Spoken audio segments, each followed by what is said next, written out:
உயிரோடை தமிழ் வானொலி நேயர்கள் அனைவருக்கும் நமது அன்பான தமிழ் வணக்கங்களை தெரிவித்துக் கொள்கின்றோம். உயிரோடை தமிழ் வானொலி ஒலி ஒளி எழுத்து வடிவில் உங்கள் இல்லங்களை வந்து அடையும் ஒரு தேசிய ஊடகம். தாயகம், தேசியம், சர்வதேச நிலைமைகள், சர்வதேச அரசியல் ஆய்வுகள் என்று பலதரப்பட்ட விடயங்களுடன் உங்கள் முற்றங்களுக்கு வருகின்றது.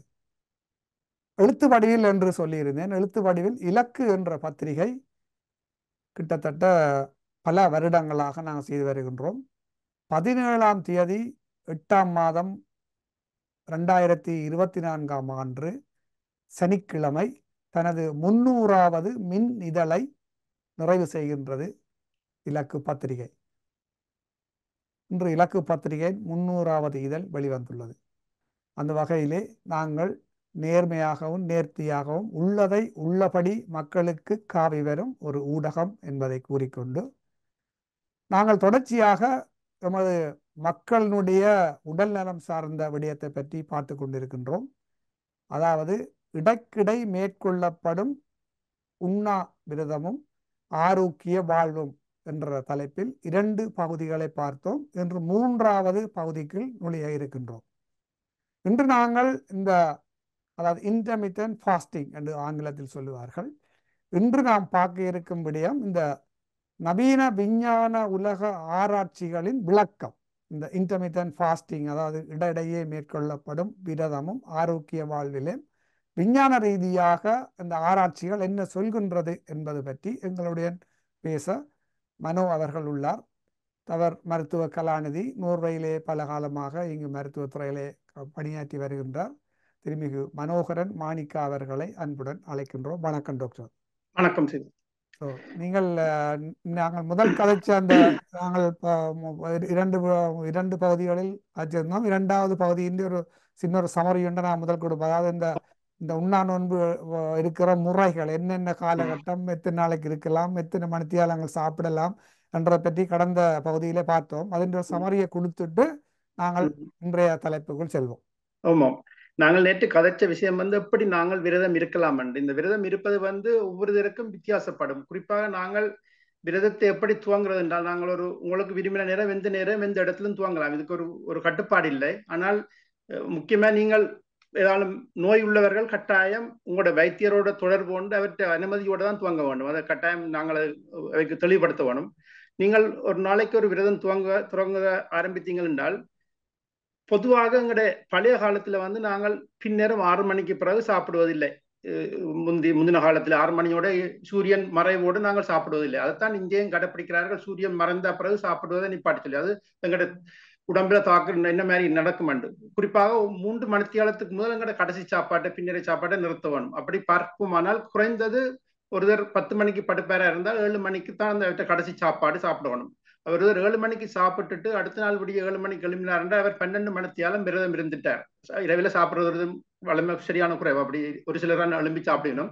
அதுல 12 மணித்தியாலும் சாப்பிட்டார். அப்ப அவர் விரதம் துருங்குறாண்டா அந்த 12 மணித்தியாலும் அவர் அந்த பிரேக்ஃபாஸ்ட் எடுக்காம விட்டார் என்றால் 7 மணிக்கு எடுக்காமல் 8 மணிக்கு இல்லாட்டி 9 மணிக்கு எடுத்தாருன்னா கிட்டத்தட்ட 14 மணித்தியாலும் ஒரு விரதம் இருந்தா இருக்கும்.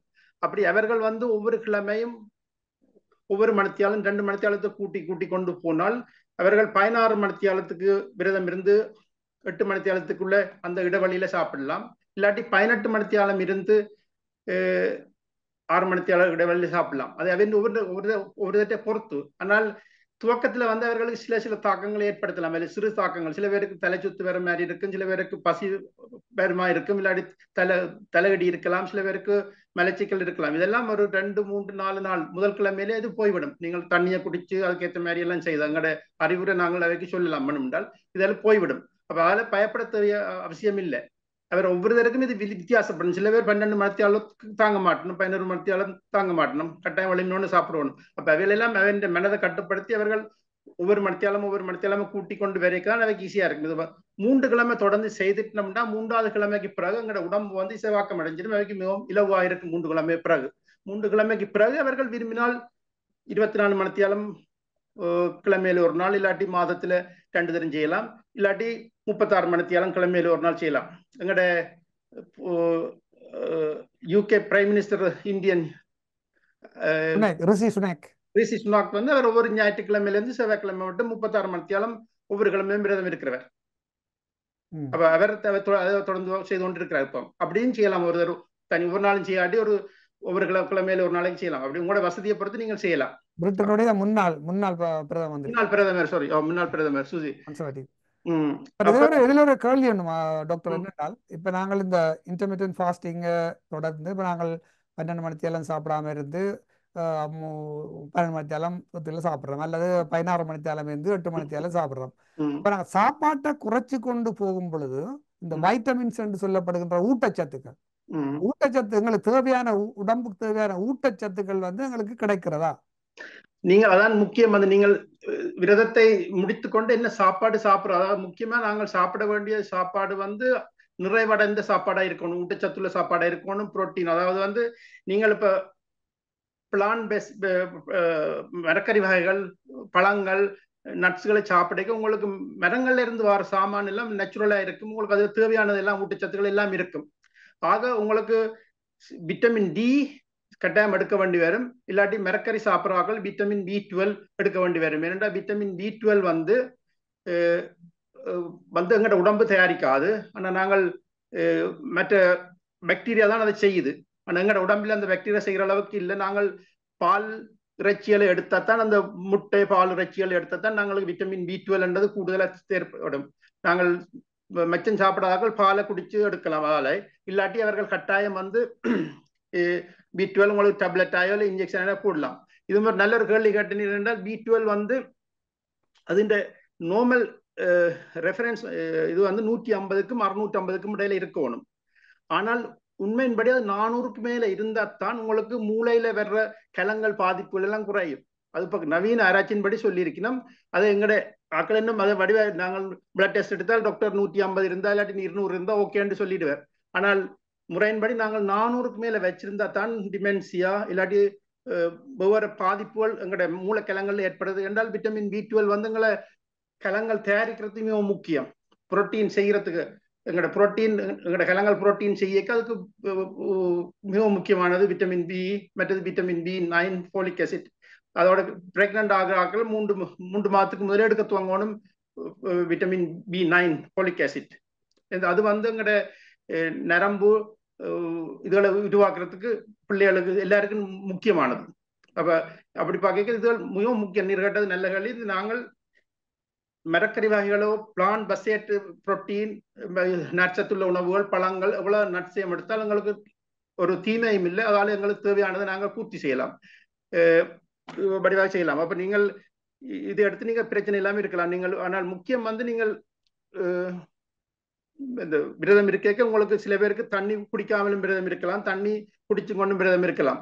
தண்ணி குடிச்சு ஸ்டார்ட்ல வந்து தண்ணி குடிச்சு கொண்டு இருந்தால் அவர்களுக்கு அந்த பாதிப்புகள் ஒன்றும் ஏற்படாது, கலப்புகள் ஏற்படாது, சோர்வு ஏற்படாது. மற்ற புரோட்டீன் சொன்ன நீங்க டாக்டர் வந்து இப்ப நாங்கள் இந்த 16 மணித்தியாலம் விரதம் இருந்துட்டு 8 மணித்தியாலம் சாப்பிடல வந்து இப்ப புரோட்டீன் உடலுக்கு தேவையான அளவு புரோட்டீனை வந்து இன்னும் அடிஷன், அதாவது வந்து செப்பரேட்டா வே புரோட்டீன் அப்படின்றது இருக்கு தானே, அப்படியான புரோட்டீன்ஸ்களை நாங்கள் எடுக்கலாமா?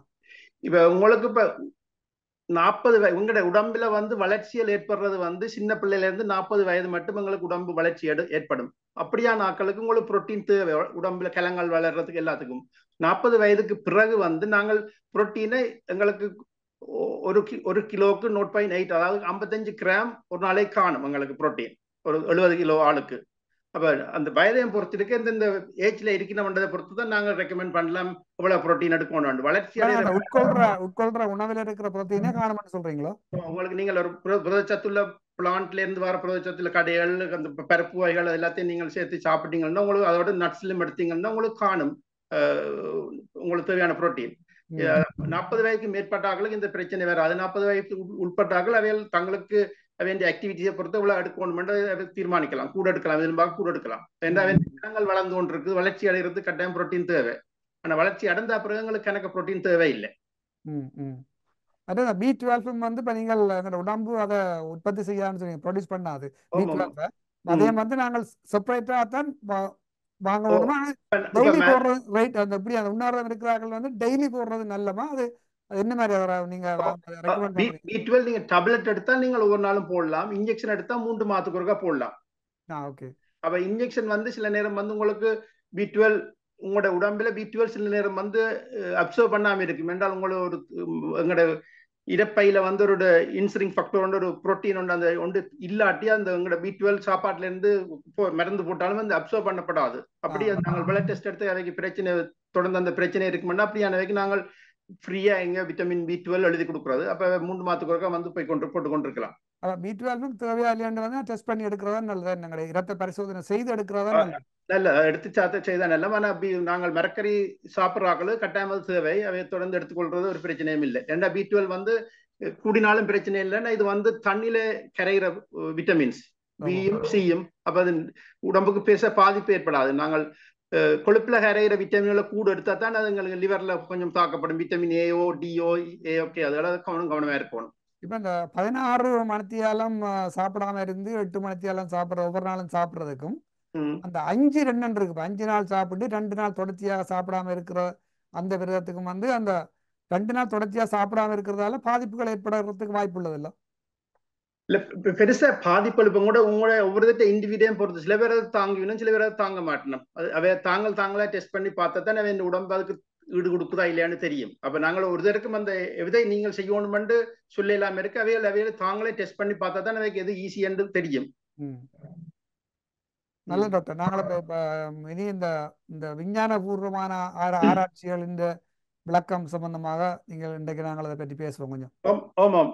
இப்ப இதுல வந்து இப்ப கடைசியா இல்ல கனகாலமா எங்களுக்கு படிக்க சில மெடிக்கல் ஸ்கூல்ல இதுகளை பற்றி பெருசாக சொல்வதில்லை. இப்ப கடைசி 10 வருஷம் 15 வருஷத்துக்கு இடையில வந்து நாங்கள் படிச்ச பயோகெமிஸ்ட்ரியில இருக்கிற தாக்கங்கள், பயோகெமிஸ்ட்ரியில நடக்கிற மாற்றங்கள், அதால என்ன நன்மைகள், அதாவது வந்து இப்ப வந்து இவர்கள் வந்து கூடுதல் ஆராய்ச்சி வந்து நாங்கள் எவ்வளவு நீண்ட காலத்துக்கு வாழலாம், எப்படி வருத்தம் இல்லாம வாழலாம், அதான் என் கருத்து. இப்ப நீண்ட காலம் வாழ்றது எப்படி, சுயினங்கள் குறைவாக வாழ்வது.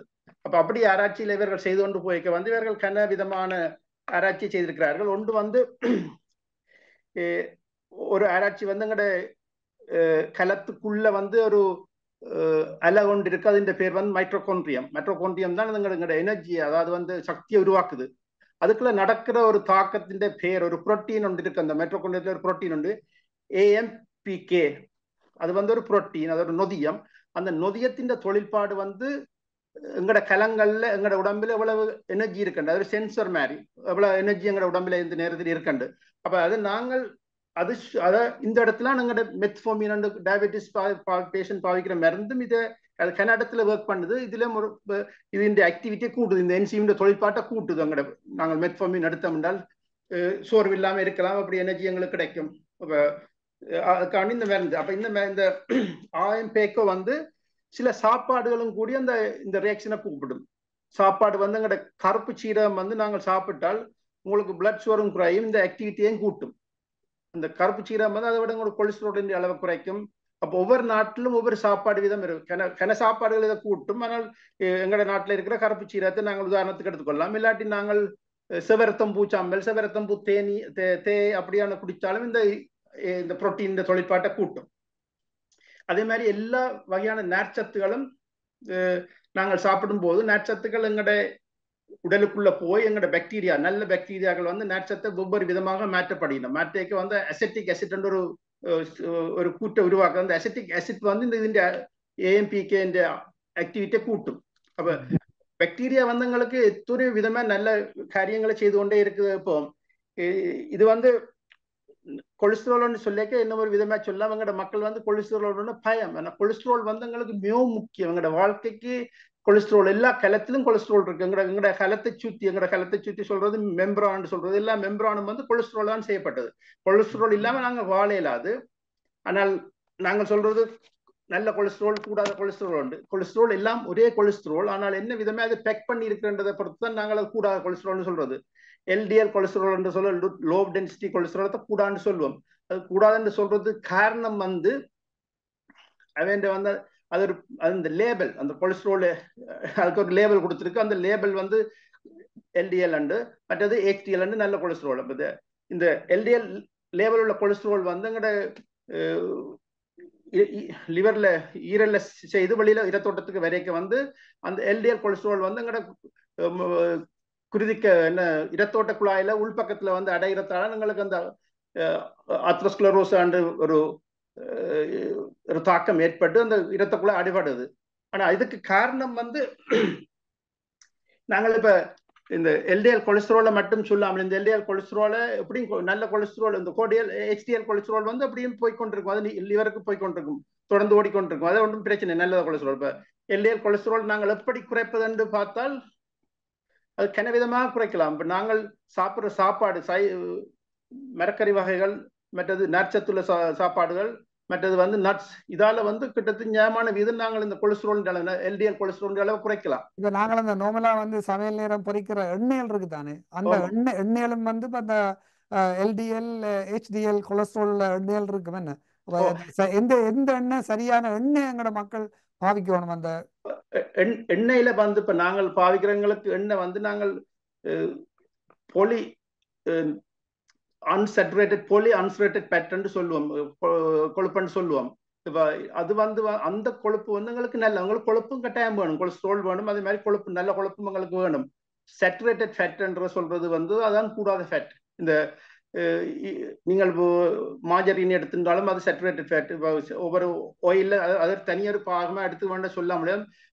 மக்களுக்கு தெரிஞ்சிருக்க வேண்டியது வந்து பொலி அன்சேச்சுரேட்டட் ஃபேட், மோனோ அல்லது பொலி அன்சேச்சுரேட்டட் ஃபேட் உள்ள சாப்பாடுகளை சாப்பிட்டு, அவகாடோல இருக்கிற ஃபேட் இல்ல பொலி அன்சேச்சுரேட்டட் ஃபேட் நல்ல சாப்பாடு மோனோ, அதில் வந்து எங்களுக்கு அந்த அதுல இருக்கிற கொழுப்பு வந்து நீங்க நல்ல கொழுப்பு. அப்படி அதுகளை சாப்பிட்டு அப்படியே நல்ல மரங்கள்ல இருந்து பிளான்ட்ல இருந்து வர கொழுப்புகள் வந்து நல்ல கொழுப்புகள், எங்களுக்கு பிரச்சனை இல்லாத கொழுப்புகள்.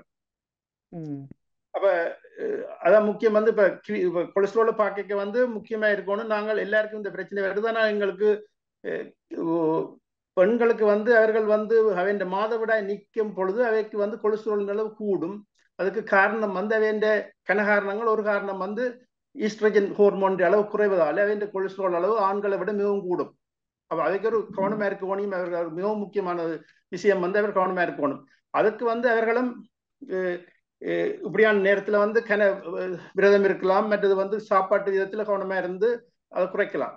அப்ப அதுக்கு காரணம் வந்து எஸ்ட்ரஜன் வந்து பெண்களுக்கு இருக்கிற அது வந்து என்ன நடக்குது என்றால் அவ கொலஸ்ட்ரால் வந்து இந்த ஒவ்வொரு இதற்கும் கலங்களுக்குள்ள போறேன்டா அந்த கொலஸ்ட்ராலுக்கு ஒவ்வொரு கலத்திலும் ஒரு ரிசெப்டர் என்று சொல்றது, இல்லாட்டி ஒரு கதை ஒன்று இருக்கணும். அந்த கதவு இருந்தா தான் அந்த கதவுக்கால கொலஸ்ட்ரால் வந்து இரத்த குழாயில இருந்து கலங்களுக்குள்ள போகும்.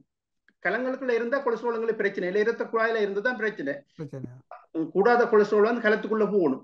அப்ப இந்த பெண்கள் வந்து மாதவிடாய் முடிகிற நேரத்துல வந்து அவைக்கு அந்த எஸ்ட்ரோஜன் ஹோர்மோன் குறைகிறதால அந்த ரிசெப்டர் அளவை குறைச்சிடும்.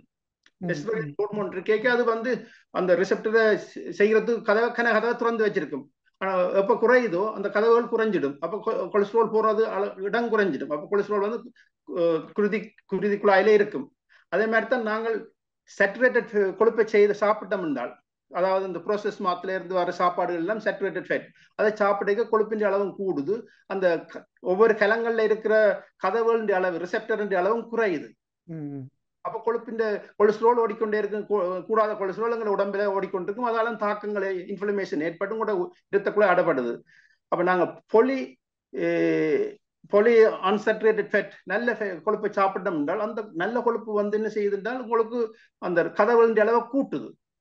அந்த மெக்கானிசம் கதவின் அளவை கூட்டிக்க கலங்களுக்குள்ள கொலஸ்ட்ரால் போயிடும். அப்ப நல்லதா நடக்கும். அப்ப உங்களுக்கு ஒரு ஹார்ட் அட்டாக் வராது, ஸ்ட்ரோக் வராது. அதுக்காண்டி தான் நாங்கள் மரக்கறி வகைகள், நட்ஸுகள், அதாவது வந்து நட்சத்துள்ள உணவு. பாக்டீரியா இதுல ஒரு நல்ல ஒரு வேலை செய்து கொலஸ்ட்ரால் அளவு குறைக்குது. ஆனா வடிவான கெமிஸ்ட்ரி மெக்கானிசம் இன்னும் வடிவா தெரியாத, குறைக்குதுன்னு வடிவா தெரியும். நல்ல பாக்டீரியா உடம்புல இருந்தால் அதையும் கொலஸ்ட்ரால் குறைக்குது. அந்த மில்க் பாக்டீரியா தேவைன்னு சொல்லி டாக்டர்ஸ் அடிக்கடி சொல்லுவேன். நம்ம அந்த செல்வாடு அடைகிறவர்களுக்கு எல்லாத்துக்கும் வந்து கட்டாயம் அதை பாய்க்கணும். அது அல்லது அல்ல இந்த வயிற்றோட்டம் வாராக்களுக்கு எல்லாம் வந்து மில்க் பாக்டீரியா டேப்லெட் வந்து ஆமா ஆமா ஆமா அத நாங்கள் கட்டாயமா கவனிக்க வேண்டியது பாக்டீரியாக்கான சாப்பாடு ப்ரோபியோட்டிக் சாப்பாடுகளும் பொலிஃபினோல்ஸும். அதை நாங்கள் திருப்பி இதுல சொல்ற இதுல வேற திருப்பி என்ன இருக்கா, பொலிஃபினோல்ஸ் சொல்றது வந்து எல்லா வகையான இந்த இதாவது வாசன திரவியங்கள் கருவாயலம் அப்படியான மஞ்சள் உள்ளி எல்லாத்திலும் பொலிஃபினோல்ஸ் இருக்கு. அந்த பொலிஃபினோல்ஸ் வந்து எங்கட கொலஸ்ட்ரால் அளவை குறைக்கிறது ஹெல்ப் பண்ணுது.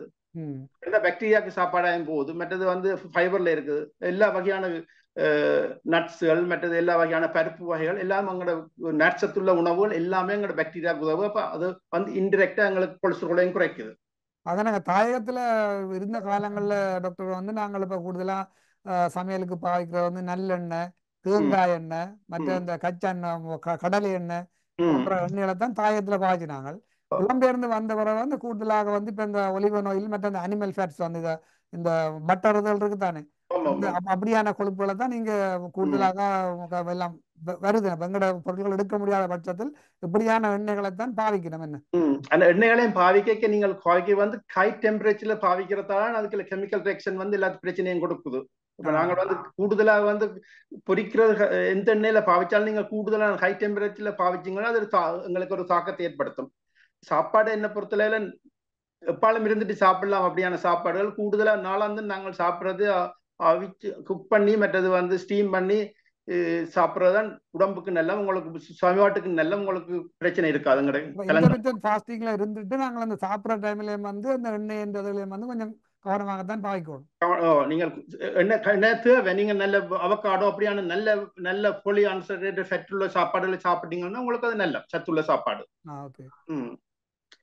இப்ப இதான இந்த முதலாவது ஏஎம்பிக்கு வந்து இந்த ரசாயன நொதியம் வந்து அப்படி எங்களுக்கு செய்யுதுன்னு பார்த்து சொல்லியிருக்கோம். அப்ப இந்த எல்லா விதமான இந்த விஞ்ஞான இரசாயன மாற்றங்களும் எங்களுக்கு தனிய சாப்பாடு இல்லை, எங்களோட எக்ஸசைஸ் கூடி. இப்ப நாங்கள் எக்ஸசைஸ் செய்தால் இந்த ரியாக்ஷன் இந்த நொதியத்தின் அளவை கூட்டிய தொழிற்பாட்டை கூட்டலாம். பட் எக்ஸசைஸுக்கும் இதுதான் காரணம். என்ன மாதிரி விளங்குதுண்டு ஃபாஸ்டிங்ல இருக்கிறார்கள் ஒரு நாளைக்கு எத்தனை கலோரி வந்து பர்ன் பண்ணணும்? இப்ப அவன் வந்து ஒவ்வொருத்த கலோரி பர்ன் பண்றது இப்ப அவன் எக்ஸசைஸை பொறுத்து எவ்வளவுக்கு அவன் உடம்பு விட்டு கொடுக்க இருக்குது. என்ன அவன் பொறுத்து இருக்கு, அவன் இதை பொறுத்து அவர்கள் படிப்படியா கூட்டலாம். அவன் உடம்பின் பருமனை பொறுத்து எவ்வளவு அவர் எக்ஸசைஸ் செய்யணும். குறைந்தது 300-400 கலோரி அவர்களை ஸ்டார்ட்ல துவங்கி செய்தார்கள் என்றால் சுகமா இருக்கும் அவர்களுக்கு. இப்ப நோமலா டாக்டர் வந்து ஒரு ஆணுக்கும் பெண்ணுக்கும் ஒரு நாளைக்கு தேவையான கலோரி வந்து அதன் ஒரு அளவு இவ்வளவு இருக்குது. என்ன இப்ப பெண்களுக்கு ஆண்களை விட குறைஞ்ச கலோரி ஒரு நாளைக்கு காணும். ஒரு சில பெண்கள் 1500 கலோரியோட சமாளிப்பினும், சில ஆண்கள் 2000 கலோரியோட 1500க்கும் 2000 கலோரி கிட்ட வச்சிருந்தீங்கன்னா உங்களுக்கு சுகமா இருக்கும். அதுக்கு மேல கூடிச்சிருந்தா பிரச்சனை. சில பேர் 1500 கலோரி 1000 கலோரியோட சில பேர் சமாளிப்பினும். அது ஒவ்வொரு இதில் பொறுத்து இந்த பிசிக்கல் ஆக்டிவிட்டி என்ன விதமான வேலை செய்யணும் அதில் பொறுத்து தான் இதில் செய்யலாம். அடுத்த ரியாக்ஷன், அடுத்த ஒரு விஞ்ஞான கண்டுபிடிப்பு வந்து ஜப்பான்ல இருந்த ஒரு ப்ரொஃபசர் வந்து 2016ஆம் ஆண்டு கண்டுபிடிச்சிருக்காரு. எப்படி எங்கட கலங்களுக்கு நாங்கள் சாப்பாட்டை குறைவாக கொடுக்கும் பொழுது, அதாவது வந்து இவர்கள் வந்து இந்த கண்டுபிடிப்பு வந்து விலங்குல எலியில தான் கண்டுபிடிச்சவை. அது எலிகளுக்கு சாப்பாட்டை குறைவாக கொடுத்து அப்படி அந்த எலிகள் கூட காலம் வாழ்ந்ததுண்டும் இருந்ததுன்னு கண்டுபிடிச்சிருக்காரு. அதுக்கு காரணம் வந்து நாங்கள் சாப்பாட்டை குறைக்கும் போது அல்லது விரதம் இருக்கும் போது எங்கட கலங்களின் தொழிற்பாடு கூடுது. உண்மையா நாங்கள் மெட்ட தான் யோசிச்சு பார்ப்போம். நாங்கள் சாப்பாடு இல்லாட்டி டயர்டா இருப்போம். அப்படி இல்லை, சாப்பாடு பட்டினியா இருக்கும் போது எங்கட கலங்கள தொழிற்பாடு கூடுது. அதுக்கு காரணம் வந்து நாங்கள் நாளந்தும் சாப்பிடும் போது எங்கட கலங்களுக்குள்ள சாப்பாடு இந்த நேரம் உடம்புக்குள்ள போய்கொண்டிருக்கு. அப்ப கலங்கள் வந்து வேற வேலை ஒன்றும் செய்யலாம் போகுது. இப்ப நாங்கள் எங்கட கலங்கள் இந்த தொழிற்பாடு வந்து ஒன்றை டேமேஜ் பண்ணியிருந்தா அந்த டேமேஜை வந்து நாங்கள் கிளியர் பண்ணணும். கலத்துக்குள்ளால வெளியில கொண்டு வரணும், வெளியில உடம்புக்கு வெளியில கொண்டு வரணும். அப்ப கலத்துக்குள்ளே சேர அந்த கலங்கள் ஒரு பகுதியில ஒரு நேரத்துல வந்து இறந்துடும் கலங்கள். அப்ப இறந்தா அது எங்களுக்கு பிரச்சனை. அப்ப அந்த கலங்கள் இறக்காமல் நாங்கள் அதை பார்த்துக்காந்து அந்த கலங்கள் வந்து தங்களுக்கு தேவையில்லாத பொருட்களை வெளியில அகற்றணும். சில நேரம் அந்த பொருட்கள் தேவையா இருந்தால் அந்த கலங்கள் வந்து அதை திருப்பி பாவிக்கக்கூடியவும் இருக்கும். அந்த ரியாக்ஷனை சொன்னா, அதாவது அவுட்ரிஃபை என்று சொல்றது, அதை வந்து கிளீன் பண்ற சில கலங்களை கிளீன் பண்ணி தேவையான பொருட்களை திருப்பி பாவிக்கிறது. அது ஒரு எக்கனாமிக்கா நல்லது எங்களுக்கு. அப்ப நாங்கள் சில நேரம் புரோட்டீன் இந்த தேவையான கூடுதலாக அந்த புரோட்டீன் வந்து எங்கட கலங்களுக்குள்ள கூட இருக்கிறது வந்து புரோட்டீன். அந்த புரோட்டீனை சில நேரம் சில புரோட்டீன்ல சின்ன ஒரு காயம் தான் பட்டுக்கும், அந்த புரோட்டீன் எறியாமல் நாங்க திருப்பி பாவிக்கலாம்.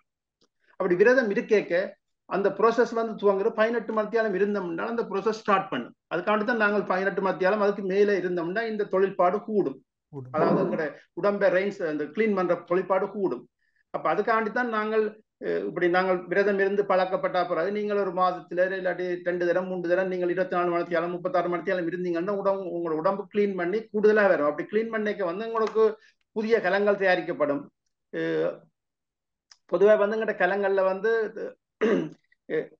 எங்களோட உடம்புல வந்து கலங்கள் வந்து இருக்குது கிட்டத்தட்ட 30 ட்ரில்லியன் கலங்கள் இருக்குது. அதே மாதிரி எங்களோட பாக்டீரியா வந்து கிட்டத்தட்ட 100 ட்ரில்லியன் பாக்டீரியா எங்களோட உடம்புல இருக்கு. அப்ப எங்களோட ஒரு நாளைக்கு வந்து 50 பில்லியன் கலங்கள் உருவாக்கப்படும், 50 பில்லியன் கலங்கள் அழிக்கப்படும். அப்ப இது நடந்து கொண்டே இருக்க எங்களுக்கு கலங்களும் தேவைப்படும், அது நேரம் தேவையில்லாத அகற்றப்படணும். அப்ப இந்த தொழிற்பாடு மிகவும் முக்கியம்.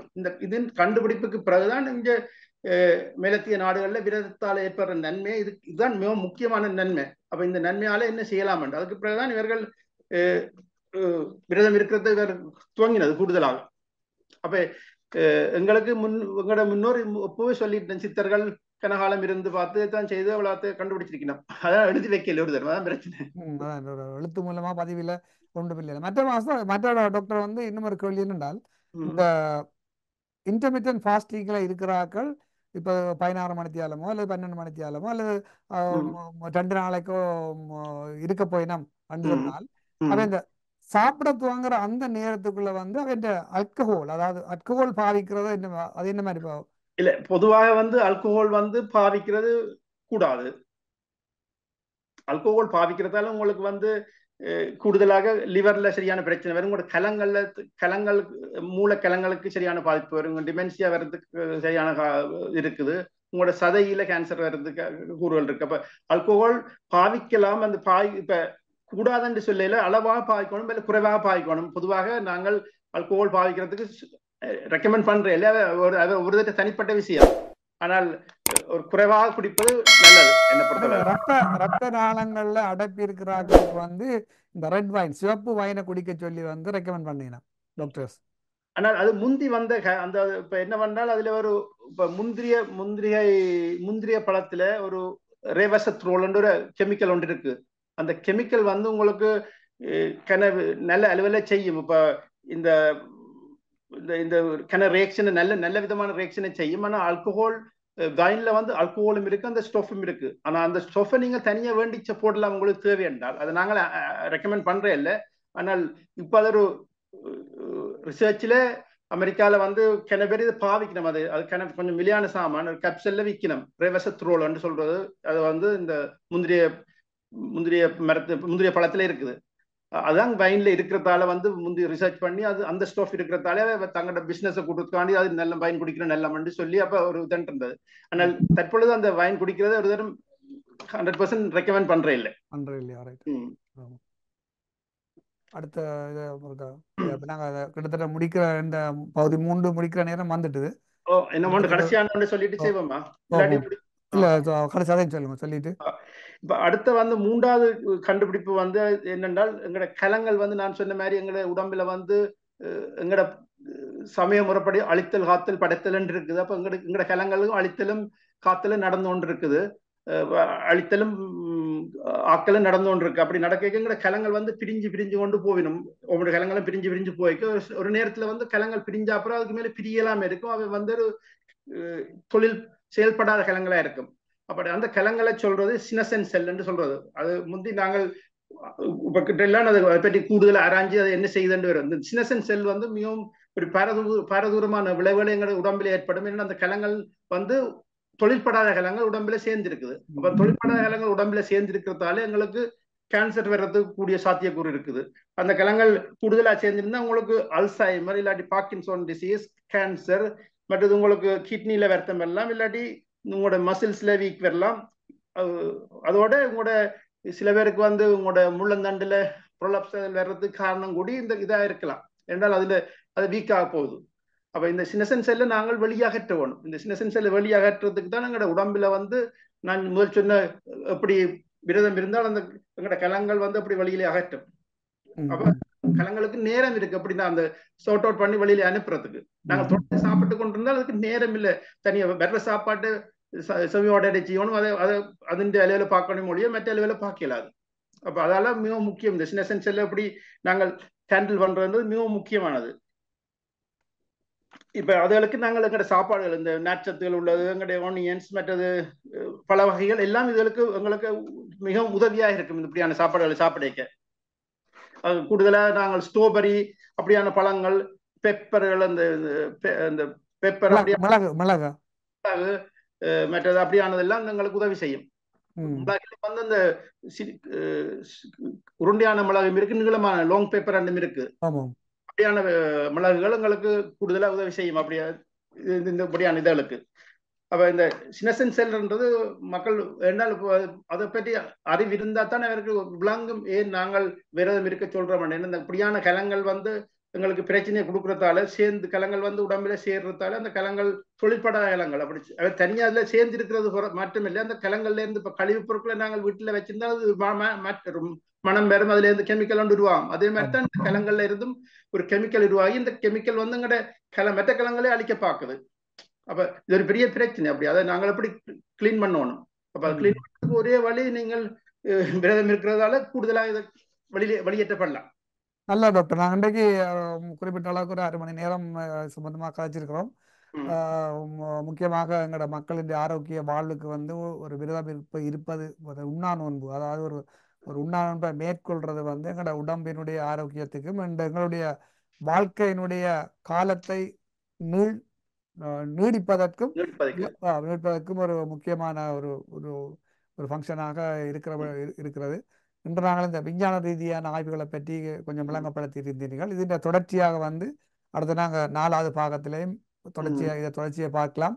இன்றைக்கு நாங்கள் இந்த நிகழ்வை இத்துடன் நிறைவு செய்து கொண்டு 4வது பகுதியில் நாங்கள் சந்திப்போம். நன்றி. நன்றி. வணக்கம். நன்றி.